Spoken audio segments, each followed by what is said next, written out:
शैक्षिक संस्थान अगर देश में है तो हम सही मायने में उन संस्कारों से बहुत दूर चले जाते जिनकी सतही तौर पर आवश्यकता है, चाहे वो आपके गुरु मंत्र हों या अभी आप महाकाल की बात कर रहे थे। महाकाल को ये प्रेरणा दी थी, एक बहुत अच्छा प्रेरणादायी भजन भी आपने हमें सुनाया। निश्चित तौर पर ईश्वर हमें 2-3 तरीके से माध्यम से हमें जिम्मेदारियाँ उन जिम्मेदारियों को निभाते हैं। पहली चीज़ एक मैं आप सभी से एक बात के लिए माफ़ी मांग लेता हूँ कि आपने एक यात्रा निकाली थी, ये स्कूल के लिए प्रभात फेरी आपने निकाली थी, सुबह निकाली थी। फेरी में गए होंगे, मंदिर तक गए होंगे और फिर वापस आए। उसमें मुझे आना था लेकिन मैं किसी कारण से नहीं आ पाया। 5:30 बजे का सुबह आपने तय किया था और जब मैं सोता हूँ तो मुझे 2 बज जाते हैं रात को, 2 या 3 तो बजते ही हैं और फिर शरीर में बुखार चढ़ गया था। तो फिर मैंने सोचा कि अभी मैं माफ़ी मांग लेता हूँ। मैंने उसी समय इनको मैसेज किया सबको कि बुखार अब मेरे ऊपर आ गया है तो अब मैं नहीं आ पाऊँगा। रामचरितमानस 2-3 बातें स्त्रियों को लेकर बहुत अच्छी कहता है। अभी बात कर रहे थे आपकी महिला सशक्तिकरण की बात कर रहे थे। निश्चित तौर पर हमें हर ग्रंथ, हमारा हर धर्म का ग्रंथ हमें कुछ ना कुछ प्रेरणा देता है और वो प्रेरणा हम सकारात्मक रूप से भी ले सकते हैं, नकारात्मक रूप से भी लेते हैं। जो नकारात्मक रूप से लेते हैं वो रावण हो जाते हैं, जो सकारात्मक ले लेते हैं वो राम हो जाते हैं। यही अंतर है, हमारी सोच का इससे बनता है। आप ये बताओ, मैं एक बड़ा सरल सा सवाल आपसे पूछ रहा हूँ, हर बार पूछता हूँ, यहाँ आता हूँ तो पूछता ही हूँ कि हमें कैकेयी जैसा होना चाहिए कि हमें कौशल्या जैसा होना चाहिए? कैकेयी जैसा ने अपना बेटा बन कैकेयी जैसा होना चाहिए कि कौशल्या जैसा? आम स्त्रियों की धारणा ये रहती है कि हम कौशल्या जैसे होते हैं। आम स्त्रियों का अगर सरस्वती से हाथ ऊपर करवा दो तो सब कहेंगे कौशल्या जैसा नहीं है। लेकिन कैकेयी का दोष क्या है? कोई दोष नहीं है। और अगर कैकेयी ना होती तो राम भगवान नहीं बनते। तो फिर हम अपनी बच्चियों के नाम कैकेयी क्यों नहीं रखते? बताओ। रावण तो खरपात्र था, रावण को तो मानते हो खरपात्र है, वो एक राक्षस था, राक्षसी प्रवृत्ति थी। लेकिन कैकेयी का तो कोई राक्षसी काम नहीं था। कैकेयी ने तो कैकेयी ने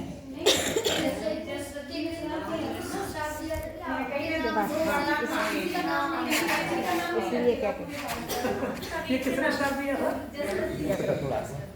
अच्छा, मेरा रामायण में मैंने PhD किया है तो मुझे 27 तरह के रामायण पढ़ने का अवसर मिल गया इस बीच में। अपने कंबोडिया रामायण पढ़ ली, अपने देश की तो सभी पढ़ी है। और एक भुषुंडी रामायण है, आप लोगों को कहीं मिले तो पढ़ना, कंबन रामायण। ये अभी मोदी जी वहाँ गए हुए कंबन में और उन्होंने उस कंबन ऋषि ने लिखी है। उन्होंने उसमें विस्तार से बताई हैं कुछ चीज़ें कि भगवान राम के 14 वर्ष कैसे कैसे कटे। जैसे हम एक सरल से भाव में देखते हैं कि राम वनवास जाते हैं, भरत पीछे पीछे चले जाते हैं, पादुकाएं लेके आ जाते हैं, फिर वो चित्रकूट चले जाते हैं और वो शूर्पणखा आ जाते हैं, ये हम देखते हैं। लेकिन हम समय को भूल जाते हैं। शूर्पणखा को आने में 11 वर्ष लगे। 11 वर्षों तक राम वनों में घूमे और उन 11 वर्षों तक उन्होंने किया क्या? ये जब कुछ ऐसा कार्य किया जिसके कारण से शूर्पणखा आई, उसका निमित्त एक बहुत बड़ा है। अगर आप बोर ना हो रहे हो तो मैं बता दूँ तो नहीं बता दो। देखिए कि क्या हुआ कि 10.5 वर्षों तक राम ने वहाँ 3 तरह के संगठन बनाए। हमारे गुरु जी ने जैसा संगठन बनाया, गुरु जी का संगठन आज देश में बल्कि विश्व में सही रूप में तो प्रेरणा का संचार करता है लोगों में। सच्चे भाव कैसे आए, हम सत्संग कैसे करें, हम अपना समन्वय से कैसे रहें, ये उनकी प्रेरणा देता है। ऐसे ही राम ने वहाँ 3 संगठन बनाए। एक संगठन सीता जी चलाती थी जो स्त्रियों का संगठन था और वो ये बताते थे उस समय स्त्रियों को कि एक महिला होने का धर्म क्या है, बहन होने का धर्म क्या है, पति के प्रति हमारी धर्म क्या होना चाहिए, पिता के प्रति क्या होना चाहिए और भाई के प्रति हमारा क्या धर्म होना चाहिए। ये सीता जी वहाँ महिलाओं को बताते थे। लक्ष्मण ने युवाओं का संगठन बनाया और युवाओं को लक्ष्मण ये सिखाते थे कि हमें अपने अधिकारों के प्रति कैसे लड़ना है, हमें कैसे अपने इस राष्ट्र की रक्षा करनी है, हमें अन्याय नहीं सहना है। ये लक्ष्मण जी बताते थे। राम ने वृद्धों का एक संगठन बनाया, वृद्ध लोगों, और राम उनको ये बताते थे कि एक पिता होने का धर्म क्या है, हमारा समाज के प्रति कर्तव्य क्या है। जब ये सिखाते रहे वो 8-10 वर्षों तक, तो जहाँ पंचवटी में वो रहते थे, वो पंचवटी रावण की टेरिटरी थी, रावण का क्षेत्र था, वहाँ से कर जाता था रावण को। वहाँ जो उगाया जाता था उसका कर रावण को जाता था। 6 महीने तक जब इस तरह की व्यवस्था नहीं हुई, कर नहीं गया, तब रावण ने शूर्पणखा को भेजा था कि ये देख के आओ वहाँ से कर क्यों नहीं आ रहा है, हमें टैक्स क्यों नहीं मिल रहा है वहाँ से। जब शूर्पणखा आई तो उन्होंने देखा आके कि यहाँ तो कुछ दूसरा ही खेल है, यहाँ तो पूरा का पूरे लोग जागरूक हो चुके हैं, अब कैसे ये सब भ्रम को तोड़ा जाए। तो राम और लक्ष्मण को देखा उन्होंने, तो उसको ये लगा कि ये इतने, राम का तो रूप अलौकिक रूप था, ऐसा कहा ही जाता है, क्योंकि रोम रोम में कोट कोट ब्रह्मांड बसते थे, वो एक अलग व्याख्या है, बहुत बड़ी विस्तार से व्याख्या है वो।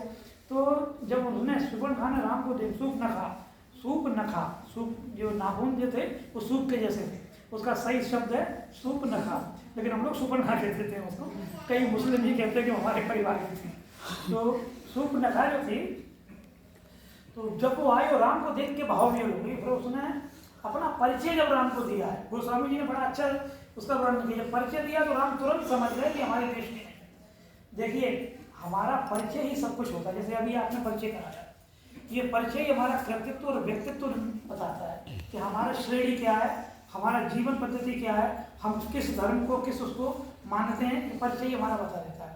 और जब शूर्पणखा ने अपना परिचय दिया है तो उस परिचय में आते ही और बोली है राम से, तुम सम पुरुष न मौसम नारी, तुम्हारे समान पुरुष नहीं और मेरे समान नारी नहीं है। यह संयोग विधि रचा विचारी, ब्रह्मा जी ने एक बड़ा बड़ा विचार के संयोग रचा है।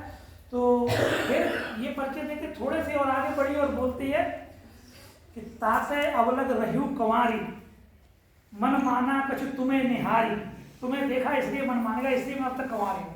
राम तुरंत समझ गए कि हमारे देश की नहीं है। कैसे समझे? पहले जब परिचय दे रही है तो कह रही है वो, तुम सब पुरुष ना मौसम नारी, वो नारी बोल रही है पहले भी, और बाद में कह रही मैं कुंवारी हूँ। हमारे भारत में ये परंपरा ही नहीं है। हमारे भारत में पहले कुंवारी है फिर नारी है, सीधी सी परंपरा है। और वो पहले परिचय दे रहा है कि मैं पहले कह रही मैं नारी हूँ और फिर कुंवारी हूँ। जैसे ही उल्टा बोला उन्होंने नाम ने भाप लिया, ये हमारे यहाँ भी नहीं है, ये कोई ना कोई एक चाल है। और फिर आगे तो पता ही है, नाक कान बिनकीन उन्होंने लक्ष्मण ने उन्होंने कर दिया उसका। तो हमें हमेशा 2-3 चीज़ों को ध्यान रखना जरूर आवश्यक है, और खासकर आप लोग जब गांव में काम करते हैं तो 2 चीज़ें अगर आप त्याग देंगे, आप मैं बता रहा हूँ ईश्वर तुल्य हो जाए। एक क्रोध हमें इसलिए छोड़ देना चाहिए, क्रोध हमेशा विनाश करता है, क्रोध ने कभी सृजन नहीं किया। और क्रोध हमें क्यों आता है? क्रोध हमें तब आता है जब किसी घटना घट चुकी होती है, अनावश्यक आता है। मान लीजिए ये माला आपको भी शशिकांत सर ने पहनाई और मैं इस क्रोध में इसको तोड़ दूँ, अब मैंने तोड़ दिया तो क्या मेरे क्रोध से ही बन जाएगी दोबारा? नहीं तो बनेगी, मैंने विनाश कर दिया इसका। नुकसान और हो उसके गया। बावजूद भी फिर मुझको क्रोध आया, मैं कुछ उठा के और उसको पटक दूं, वो और दोबारा बड़ा नुकसान कर लिया। सामने वाले की क्रिया प्रतिक्रिया ऐसी हो कि वो उठा के मेरे भी मार देंगे।